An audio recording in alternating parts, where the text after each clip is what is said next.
আমি বলবো অ্যাকুরিয়াম ফিশকে কী খাবার দিতে হয়। অ্যাকুরিয়াম ফিশকে বাসার খাবার দেওয়া যাবে না।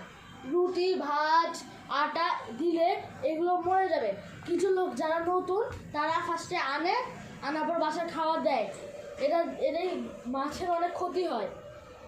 এর কারণে মাছকে কখনো এগুলো খাওয়া দিতে হয় না। অ্যাকুরিয়াম ফিশকে সবসময় অ্যাকুরিয়াম ফিশের খাবার দিতে হয়।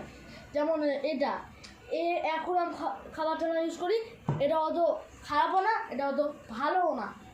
এটা থাকলে ওরা সুস্থ থাকবে এমনি। আর অ্যাকুরিয়ামের ফিশকে মেডিসিন দেওয়া লাগে না, কারণ ওর তো কোনো অসুখ হয় না, অসুখ হলে দেওয়া লাগে, এটা আমি জানি না।